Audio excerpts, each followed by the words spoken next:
اعوذ باللہ من الشیطان الرجیم، بسم اللہ الرحمن الرحیم۔ تجلیات نبوت بک ہم پڑھ رہے ہیں، آج اس کا پارٹ 12 پڑھیں گے انشاءاللہ۔ اس کے بعد دونوں واپس آئے اور ابن دگانہ نے قریش میں اعلان کیا کہ اس نے ابو بکر رضی اللہ عنہ کو پناہ دی ہے۔ قریش نے اس کی پناہ دہی کا انکار نہ کیا، البتہ یہ کہا ابو بکر سے کہو کہ وہ کھلم کھلا نہیں بلکہ اپنے گھر میں اپنے رب کی عبادت کریں، کیونکہ ہمیں اندیشہ ہے کہ ہماری عورتیں، بچے اور کمزور لوگ فتنے میں نہ پڑ جائیں۔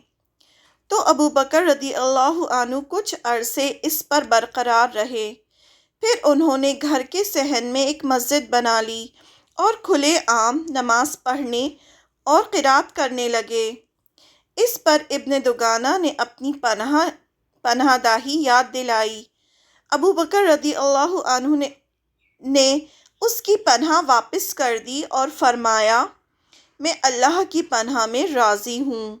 ابو بکر رضی اللہ عنہ بہت رونے والے آدمی تھے، قرآن پڑھتے تو آنکھوں پر قابو نہ رہتا، تو مشرکین کی عورتیں اور بچے ٹوٹ پڑتے، وہ تعجب کرتے اور حیرت سے دیکھتے، اور مشرکین اس کی وجہ سے حضرت ابو بکر رضی اللہ عنہ کو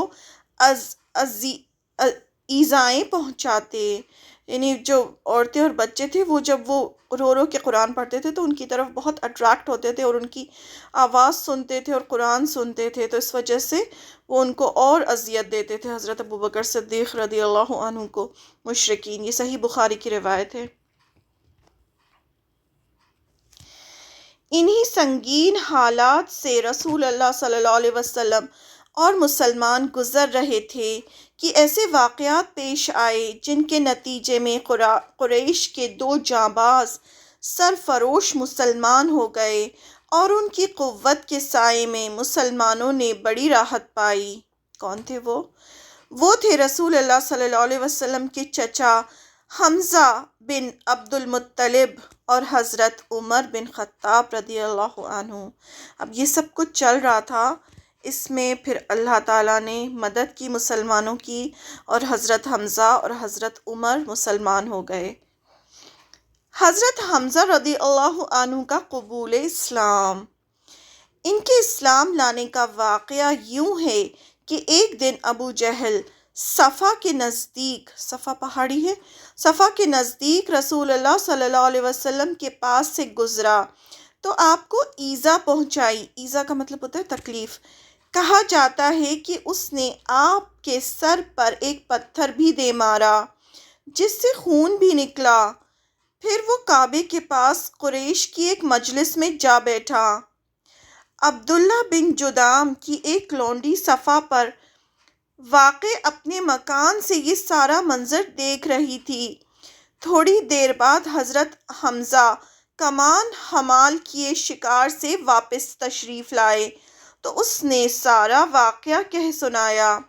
حضرت حمزہ دوڑتے ہوئے ابو جہل کے سر جا سوار ہوئے اور بولے۔ حضرت حمزہ جو تھے وہ آپ صلی اللہ علیہ وسلم سے بہت محبت کرتے تھے، ان کو زیادہ تر شکار کا شوق تھا تو وہ شکار کرنے جاتے تھے۔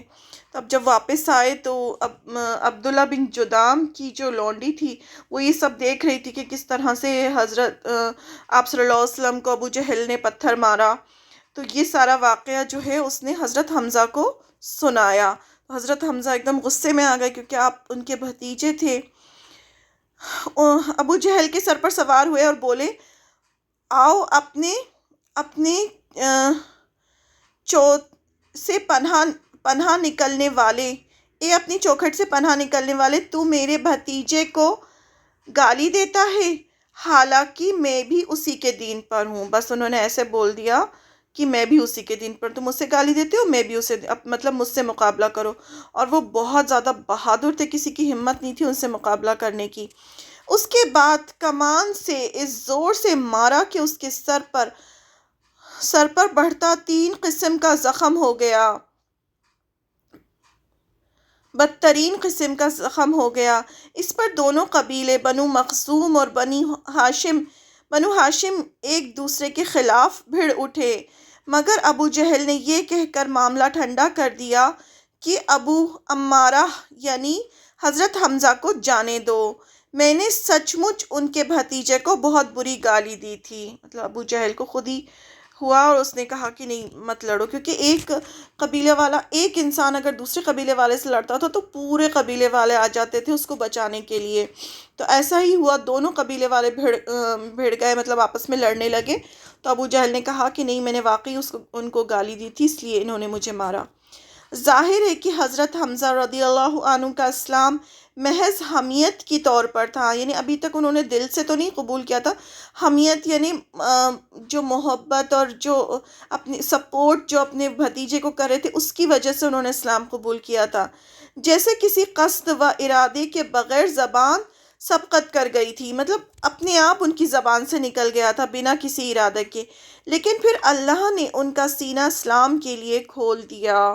وہ قریش کے بڑے معزز اور مضبوط جوان تھے، یہاں تک کہ ان کا لقب اسد اللہ، اللہ کا شیر پڑ گیا۔ وہ ذی الحجہ 6 نبوت میں مسلمان ہوئے، ان کو اسد اللہ کہا جانے لگا حضرت حمزہ کو۔ اب حضرت عمر رضی اللہ عنہ کا قبول اسلام۔ حضرت حمزہ رضی اللہ عنہ کے اسلام لانے کے 3 ہی دن بعد حضرت عمر رضی اللہ عنہ بھی مسلمان ہو گئے۔ وہ اسلام لانے سے پہلے مسلمانوں کے خلاف بہت ہی سخت گیر تھے۔ ایک رات رسول اللہ صلی اللہ علیہ وسلم خانہ کعبہ کے پاس نماز پڑھ رہے تھے۔ حضرت عمر نے چھپ کر چند آیتیں سن لیں۔ ان کے دل میں آیا کہ یہ حق ہے، لیکن اپنے عناد پر قائم رہے، یعنی پہلے سے انہوں نے سن لی تھی، ان کو لگ بھی رہا تھا حضرت عمر کو۔ حضرت عمر نے جب آپ صلی اللہ علیہ وسلم کے منہ سے قرآن سنا تو ان کو محسوس ہو رہا تھا کہ ہاں یہ صحیح ہے، لیکن جو ایک مشرکین مکہ اور مکہ کے جو سرداروں میں ایک جو جیسے تکبر کہہ لیں یا کچھ بھی اس طرح کا کہہ لیں، وہ چیز ان کو روکتی تھی جھکنے سے۔ حتیٰ کہ ایک روز رسول اللہ صلی اللہ علیہ وسلم کا کام تمام کرنے کی نیت سے تلوار لے کر نکل پڑے۔ اس لیے مارنا چاہتے تھے آپ صلی اللہ علیہ وسلم کو، کیونکہ آپ صلی اللہ علیہ وسلم کی وجہ سے گھر جو تھے ٹوٹ رہے تھے۔ 2 لوگ مسلمان ہو جاتے، 2 لوگ مشرک ہوتے، پھر وہ دونوں میں آپ گھر والوں میں لڑائیاں ہوتی، تو کسی قبیلے والے کوئی مسلمان ہو جاتے، کچھ نہیں ہوتے، تو بہت لڑائی جھگڑے ہو رہے تھے، تو اس سے وہ پریشان آ گئے تھے۔ انہوں نے کہا کہ آج تو میں آپ صلی اللہ علیہ وسلم کا کام ہی تمام کر دوں گا، تو تلوار لے کے نکلے کہ بس میں آج ختم کر دوں گا اور پھر میں اپنے آپ کو بنو ہاشم کے سپرد کر دوں گا کہ وہ مجھے مار دیں۔ راستے میں ایک آدمی سے ملاقات ہو گئی، پوچھا عمر کہاں کا ارادہ ہے؟ بولے محمد صلی اللہ علیہ وسلم کو قتل کرنے جا رہا ہوں۔ اس نے کہا محمد صلی اللہ علیہ وسلم کو قتل کر کے بنو ہاشم اور بنو زہرہ سے کیسے بچ سکو گے؟ یعنی وہ پورے قبیلے والے تمہیں مار دیں گے۔ حضرت عمر رضی اللہ عنہ نے کہا معلوم ہوتا ہے کہ تم بھی بے دین ہو چکے ہو، یعنی اس کی باتوں سے انہیں اندازہ ہو گیا کہ یہ بھی مسلمان ہو چکے ہیں جو کہہ رہے ہیں ان سے۔ اس نے کہا عمر حیرت کی بات نہ بتاؤں، تمہاری بہن بھی تمہارا دین چھوڑ چکی ہے۔ اب وہاں ان کو پتہ چلا کہ ان کی جو بہن ہے ان کا نام فاطمہ تھا اور ان کے جو ہسبینڈ تھے ان کا نام سعید بن زید تھا، جو عشرہ مبشرہ میں سے بھی تھے، تو یہ جو ہے مسلمان ہو چکے ہیں، ان کو یہاں خبر ملی۔ یہ سن کر حضرت عمر رضی اللہ عنہ نے غصے سے بھرے ہوئے سیدھے بہن بہنوئی کا رخ کیا، یعنی ابھی تو آپ صلی اللہ علیہ وسلم کو مارنے جا رہے تھے، لیکن جب انہوں نے سنا کہ میری بہن بھی مسلمان ہو گئی ہے تو وہ وہاں جانے کی بجائے اپنی بہن کے گھر گئے۔ وہاں حضرت خباب بن ارت رضی اللہ عنہ سورہ طٰہٰ پر مشتمل ایک صحیفہ پڑھا رہے تھے۔ ان کے بہن اور بہنوئی کو ایک صحابی تھے حضرت خباب بن ارت، وہ ان کے بہن بہنوئی کو سورہ طٰہٰ ایک صحیفہ تھا، یعنی ایک پیج تھا، اس پہ سورہ طٰہٰ لکھی ہوئی تھی، وہ پڑھا رہے تھے۔ حضرت عمر رضی اللہ عنہ کی آہٹ سنی تو وہ گھر کے اندر چھپ گئے، جو صحابہ پڑھا رہے تھے وہ چھپ گئے ڈر کی وجہ سے، اور ان کی بہن نے صحیفہ چھپا دیا۔ اندر پہنچے تو پوچھا یہ کیسی بھن بھناہٹ تھی؟ جو میں نے تم لوگوں کے پاس سنی، یعنی تم لوگ کیا پڑھ رہے تھے؟ انہوں نے کہا کچھ بھی نہیں، بس ہم آپس میں باتیں کر رہے تھے۔ حضرت عمر رضی اللہ عنہ نے کہا غالباً تم دونوں بے دین ہو چکے ہو، یعنی ہمارے دین سے پھر گئے ہو، جو ہمارا مشرکین کا دین تھا اس سے تم پھر گئے ہو۔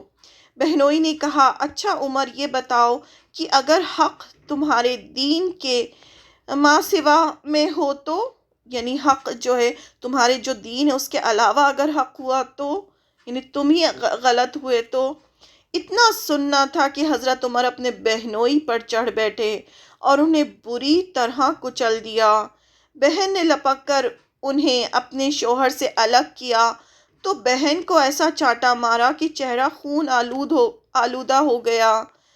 بہن نے جوش و غضب میں کہا عمر اگر حق تیرے دین کے ماں سوا میں ہو تو، یعنی سیم وہی بات کی جو ان کے ہسبینڈ نے کہی تھی۔ اشہد ان لا الہ الا اللہ و اشہد ان محمد عبدہ و رسولہ، یعنی پھر ان کی بہن نے کلمہ پڑھ کے بتایا میں گواہی دیتی ہوں کہ اللہ کے سوا کوئی لائق عبادت نہیں، اور میں گواہی دیتی ہوں کہ محمد صلی اللہ علیہ وسلم اللہ کے رسول ہیں۔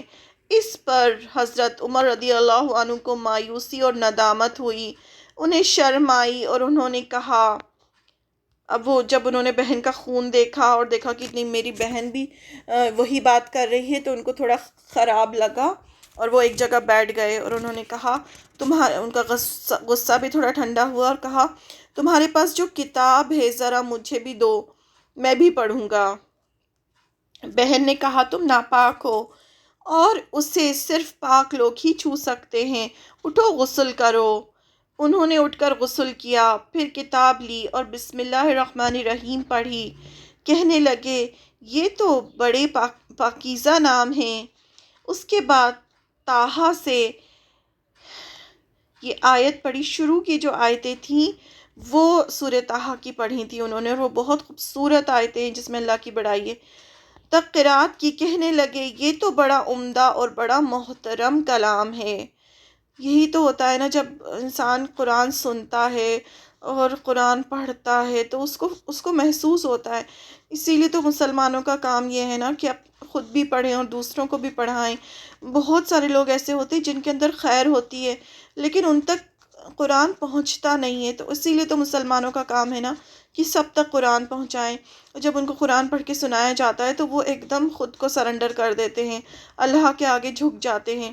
تو یہی حضرت عمر کے ساتھ بھی ہوا، انہوں نے تھوڑا سا سنا تھا لیکن کسی نے بھی ان کو اتنے اچھے سے قرآن نہیں پڑھ کے سنایا تھا۔ تو جب انہوں نے سورہ طٰہٰ پڑھی اور اس میں اتنی خوبصورت آیتیں پڑھیں تو کہنے لگے یہ تو بڑا عمدہ اور بڑا محترم کلام ہے، انہیں بہت عزت والا ہے، مجھے محمد صلی اللہ علیہ وسلم کا پتہ بتاؤ۔ یہ سن کر حضرت خباب رضی اللہ عنہ باہر آ گئے اور کہنے لگے، جو صحابی ان کو پڑھا رہے تھے وہ باہر آ گئے اور کہنے لگے عمر خوش ہو جاؤ، مجھے امید ہے کہ رسول اللہ صلی اللہ علیہ وسلم نے جمعرات کی رات تمہارے متعلق جو دعا کی تھی کہ اے اللہ عمر بن خطاب یا ابو جہل بن ہشام کے ذریعے اسلام کو قوت پہنچائے، یہ وہی ہے۔ یعنی جمعرات کی رات کو آپ صلی اللہ علیہ وسلم نے دعا کی تھی اللہ سے کہ یہ دو لوگ جو ہیں ان میں سے کسی ایک کو مسلمان کر دیجئے تاکہ مسلمانوں کو قوت ملے۔ پھر بتایا کہ اس وقت رسول اللہ صلی اللہ علیہ وسلم کوہ صفا کے پاس دارالارقم میں ہیں۔ حضرت عمر وہاں سے نکل کر دارالارقم کے پاس پہنچ آئے اور دروازے کو دستک دی۔ ایک آدمی نے دروازے سے جھانکا تو دیکھا کہ عمر تلوار حمائل کیے موجود ہیں، نکالے ہوئے موجود ہیں۔ لپک کر رسول اللہ صلی اللہ علیہ وسلم کو اطلاع دی اور سارے لوگ سمٹ کر یکجا ہو گئے، یعنی ایک ساتھ آ گئے کہ اب ان سے مقابلہ کریں گے۔ حضرت حمزہ رضی اللہ عنہ نے کہا کیا بات ہے؟ آپ صلی اللہ علیہ وسلم کے ساتھ اندر دارالارقم جو تھا وہ ایک صحابی تھے، ارقم ان کا گھر تھا۔ تو اب یہاں پر مسلمانوں کو جب مسلمان باہر نماز پڑھتے تھے تو یہ مشرکین جو تھے وہ مارتے تھے، ان کو اذیت پہنچاتے تھے۔ تو ایک گھر تھا دارالارقم، اس میں سارے مسلمان مل کے قرآن پہ ڈسکس کرنا اور وہاں عبادت کرنا اللہ کی، اور جو بھی نئی نئی وحی نازل ہوتی تھی اس کو لکھنا، سب کچھ سارے مسلمان وہاں، مطلب مرکز جو تھا مسلمانوں کا وہ دارالارقم تھا۔ تو حضرت حمزہ بھی موجود تھے آپ صلی اللہ علیہ وسلم کے ساتھ، جس وقت حضرت عمر آئے۔ لوگوں نے کہا عمر ہیں۔ حضرت حمزہ رضی اللہ عنہ نے کہا بس عمر ہیں، دروازہ کھول دو، یعنی حضرت حمزہ نے کہا کہ آنے دو انہیں، اگر وہ خیر کی نیت سے آیا ہے تو ہم اسے خیر عطا کریں گے، اور اگر کوئی برا ارادہ لے کر آیا ہے تو اس کی تلوار سے اس کا کام تمام کر دیں گے۔ یہ حضرت حمزہ بہت بہادر تھے تو انہوں نے ایسا کہا۔ ادھر رسول اللہ صلی اللہ علیہ وسلم اندر تشریف فرما تھے، آپ پر وحی نازل ہو رہی تھی، وحی نازل ہو چکی تو اندر سے بیٹھک میں تشریف لائے اور تلوار سے پر تلے سمیت حضرت عمر کا کپڑا پکڑ کر سختی سے جھٹکتے ہوئے فرمایا، عمر، کیا تم اس وقت تک باز نہیں آؤ گے جب تک کہ اللہ تم پر بھی ویسے ہی ذلت و رسوائی اور عبرتناک سزا نازل نہ فرما دے جیسے ولید بن مغیرہ پر نازل ہو چکا ہے؟ یا اللہ، یہ عمر بن خطاب ہے، یا اللہ اس عمر بن خطاب کے ذریعے اسلام کو عزت اور قوت عطا فرما۔ اب صلی اللہ علیہ وسلم نے ایسا کہا ان سے۔ حضرت عمر نے کہا، اشہد ان لا الہ الا اللہ و اشہد ان محمدًا عبدہ و رسولہ و انک رسول اللہ، اشہد ان لا الہ الا اللہ و انک رسول اللہ، میں گواہی دیتا ہوں کہ اللہ کے سوا کوئی لائق عبادت نہیں اور آپ اللہ کے رسول ہیں۔ اس پر گھر کے اندر موجود صحابہ نے زور سے تکبیر کہی کہ مسجد حرام والوں کو سنائی دی۔ اب سب جو تھے ابھی چھپ کے اور ڈرے ڈرے سے رہتے تھے، کیونکہ ان کے پاس کوئی تھا نہیں ان کی مدد کرنے والا۔ اللہ تعالیٰ نے حضرت حمزہ اور حضرت عمر، کیونکہ حضرت عمر بھی بہت زیادہ اسٹرانگ تھے اور حضرت حمزہ بھی بہت زیادہ اسٹرانگ تھے، تو ان دونوں سے اسلام جو مسلمان تھے ان کو قوت ملی، ان کو مدد ملی۔ حضرت عمر رضی اللہ عنہ کے اسلام پر مشرکین کا رد عمل۔ اب انہوں نے کیا کیا جب ان کو مشرکین نے کیا کیا جب انہیں پتہ چلا کہ حضرت حمزہ بھی مسلمان ہو گئے ہیں، حضرت عمر بھی مسلمان ہو گئے حضرت حمزہ کے ساتھ ساتھ۔ حضرت عمر رضی اللہ عنہ اس قدر شہزور تھے کہ کوئی ان کا رخ نہ کرتا تھا۔ جب وہ مسلمان ہوئے تو قریش کا جو آدمی رسول اللہ صلی اللہ علیہ وسلم کی عداوت یعنی دشمنی اور مسلمانوں کی ایذا رسانی یعنی تکلیف پہنچانے میں سب سے سخت تھا، یعنی ابو جہل۔ سب سے زیادہ کون تکلیف پہنچاتا تھا مسلمانوں کو، اور آپ صلی اللہ علیہ وسلم سے سب سے زیادہ دشمنی کون رکھتا تھا؟ ابو جہل۔ حضرت عمر اس کے پاس گئے، سیدھے سب سے پہلے اسلام قبول کیا اور سیدھے ابو جہل کے پاس گئے اور دروازے کو دستک دی۔ وہ باہر آیا اور دیکھ کر بولا، اہلاً و سہلاً، خوش آمدید، کیسے آنا ہوا؟ بولے، اس لیے آیا ہوں کہ تمہیں بتاؤں کہ میں اللہ اور اس کے رسول صلی اللہ علیہ وسلم پر ایمان لا چکا ہوں۔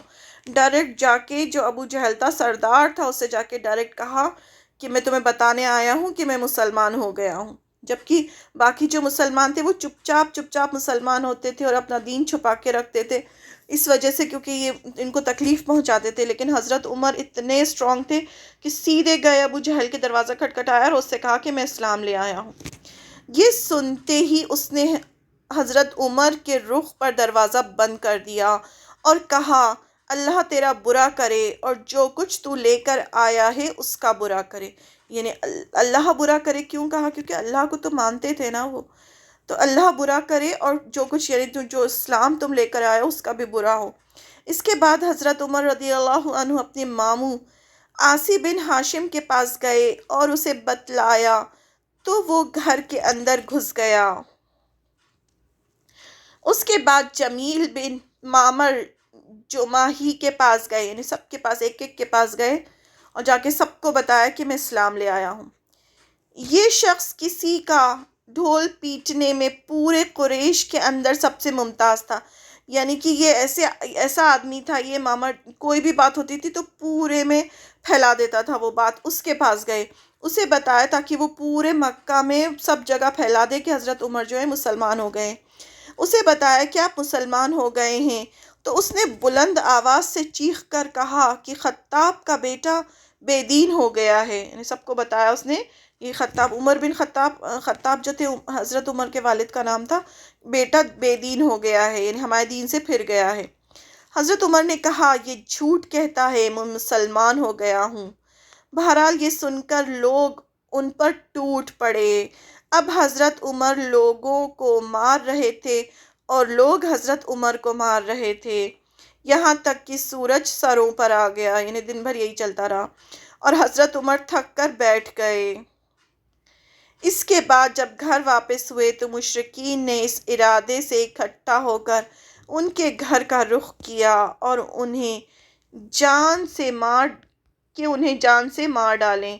اب جب شام ہوئی دن بھر ان کو مارا، انہوں نے مارا، سب مطلب مقابلہ ہوا لوگوں کا ان سے. اس کے بعد پھر وہ گھر چلے گئے. تو اب مشرکین نے سب اکٹھا ہوئے اور انہوں نے سوچا کہ اب ہم جا کے عمر کو ہی مار ڈالیں گے. ان کا ریلا اتنا زبردست تھا، یعنی جو بھیڑ کے ساتھ وہ آئے تھے، کہ وادی بہہ اٹھی. وادی مطلب پوری وادی میں وہ لوگ سب اکٹھا ہو کر آ رہے تھے. اسی اثنا میں عاص بن وائل سہمی آ گئے. بنو سہم حضرت عمر کے قبیلے بنو عدی کے حلیف تھے. حلیف کیا ہوتا ہے؟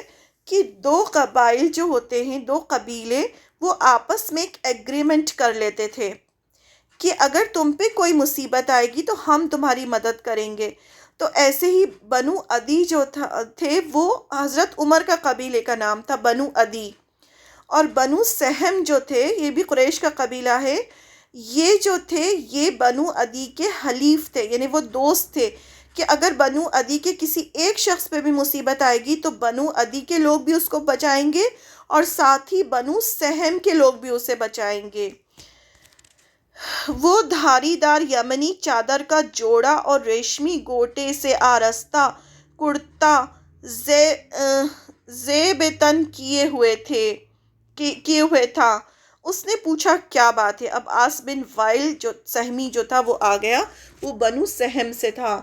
اس نے کہا کیا بات ہے، مطلب تم لوگ کیوں اتنی بھیڑ لگا کے کہاں جا رہے ہو؟ حضرت عمر نے کہا میں مسلمان ہو گیا ہوں، اس لیے آپ کی قوم مجھے قتل کرنا چاہتی ہے. عاص نے کہا یہ ممکن نہیں. اس کے بعد باہر نکلا، دیکھا کہ لوگوں کے ریلے سے وادی بہہ پڑی ہے، یعنی اتنے سارے لوگ ہیں. وہ سارے مشرکین مکہ جو تھے سب اکٹھا ہو کر آ گئے تھے حضرت عمر کو مارنے کے لیے. پوچھا کہاں کا ارادہ ہے؟ وہ جو بھیڑ تھی اس سے پوچھا کہاں کا ارادہ ہے؟ لوگوں نے کہا یہ خطاب کا بیٹا بے دین ہو گیا ہے. عاص نے کہا اس کی طرف کوئی راہ نہیں، یعنی تم اس کا کچھ نہیں بگاڑ سکتے. یہ سنتے ہی لوگ واپس پلٹ گئے. یعنی میں اس کی حفاظت کرنے والا ہوں، یعنی پورا بنو سہم جو ہے وہ اس کی حفاظت کرے گا، تم لوگ اس کی کچھ نہیں بگاڑ سکتے. یہ ہوتا تھا کہ اس طرح سے مدد کرتے تھے وہ، ورنہ تو اکیلے سروائیو کرنا ہی مشکل تھا. تو ایک انسان قبیلے کا جو ہوتا تھا، چاہے وہ صحیح ہو چاہے وہ غلط ہو، پورا قبیلہ مل کے پھر اس کی مدد کرتا تھا. اب یہ بنو سہم جو تھے یہ ان کے حلیف تھے، لیکن جب مصیبت آئی تو انہوں نے ان کا ساتھ دیا. تو واپس جتنے بھی وہ مشرکین جو مارنے آئے تھے وہ واپس پلٹ گئے. حضرت عمر رضی اللہ عنہ کے اسلام سے اسلام اور مسلمانوں کی عزت. جہاں تک مسلمانوں کا تعلق ہے تو حضرت عمر رضی اللہ عنہ کے اسلام لانے سے انہوں نے بڑی عزت اور قوت محسوس کی، یعنی اب ان کو اچھا فیل ہونے لگا جو مسلمان تھے. اس سے پہلے مسلمان چھپ کر نماز پڑھتے تھے. وہ مسلمان ہوئے تو انہوں نے کہا اے اللہ کے رسول، کیا ہم حق پر نہیں؟ خواہ زندہ ہیں خواہ مردہ. آپ نے فرمایا کیوں نہیں، یعنی ہم ضرور حق پر ہیں. انہوں نے کہا پھر چھپانا کیسا؟ اس ذات کی قسم جس نے آپ کو حق کے ساتھ بھیجا ہے، ہم ضرور نکلیں گے. یعنی حضرت عمر نے کہا کہ ہم کیوں چھپ کے ہم عبادت کریں، ہم سب باہر نکلیں گے. تو مسلمان نبی صلی اللہ علیہ وسلم کے ہمراہ، یعنی آپ صلی اللہ علیہ وسلم کو ساتھ میں لے کر دو صفوں میں نکلے، یعنی دو لائنز میں نکلے. ایک میں حضرت حمزہ اور ایک میں حضرت عمر رضی اللہ عنہما تھے. ان کے چلنے سے چکی کے آٹے کی طرح ہلکا ہلکا غبار اڑ رہا تھا، یعنی بہت تیزی سے چل رہے تھے وہ، یہاں تک کہ مسجد حرام میں جا داخل ہوئے۔ قریش نے دیکھا تو ان کے دلوں پر ایسی چوٹ لگی کہ اب تک نہ لگی تھی۔ اس وجہ سے حضرت عمر رضی اللہ عنہ کا لقب فاروق پڑ گیا، یعنی فرق کرنے والا صحیح اور غلط میں، یعنی اتنی بہادری سے وہ وہاں پہنچے سب کو لے کر، اس کے بعد ان کا لقب فاروق پڑ گیا، اس کے بعد ان کو عمر فاروق کہا جانے لگا۔ حضرت ابن مسعود رضی اللہ عنہ کا بیان ہے کہ جب سے حضرت عمر نے اسلام قبول کیا، ہم برابر طاقتور اور باعزت رہے۔ انہوں نے یہ بھی فرمایا کہ ہم خانہ کعبہ کے پاس نماز پڑھنے پر قادر نہ تھے، یہاں تک کہ حضرت عمر رضی اللہ عنہ نے اسلام قبول کر لیا، یعنی جب حضرت عمر رضی اللہ عنہ نے اسلام قبول کیا اس کے بعد ہم نے جا کر خانہ کعبہ میں نماز پڑھنی شروع کی، ورنہ اس کے پہلے تو ہم ڈر ڈر کے نماز پڑھتے تھے دارالارقم میں چھپ چھپ کر۔ حضرت صہیب رضی اللہ عنہ کا ارشاد ہے کہ جب حضرت عمر رضی اللہ عنہ اسلام لائے تو اسلام ظاہر ہوا، اس کی اعلانیہ دعوت دی گئی۔ اب جو تھا کسی مسلمان جو تھے وہ ڈرتے نہیں تھے اور سب کو اعلانیہ دعوت دیتے تھے۔ ہم حلقے لگا کر بیت اللہ کے گرد بیٹھے اور اس کا طواف کیا، یعنی حلقے مینس گروپس میں گروپ بنا کے نیچے زمین پر بیٹھ جاتے تھے اور وہاں پر بیٹھ کے پڑھتے تھے اپنا جو بھی، اور جو طواف کرنا ہوتا تھا خانہ کعبہ کا طواف بھی کرتے تھے۔ اور جس نے ہم پر سختی کی اس سے انتقام بھی لیا، یعنی جو بھی سختی کرتا تھا پھر حضرت عمر اس سے انتقام بھی لیتے تھے، اور پھر مسلمانوں میں بھی اتنی طاقت آ گئی تھی کہ وہ بھی انتقام لینے لگے تھے، اور اس کے بعض مظالم کا جواب دیا، یعنی اس کے بعد حضرت عمر کی جب اسلام قبول ہوا اس کے بعد مسلمانوں میں اتنی طاقت آئی۔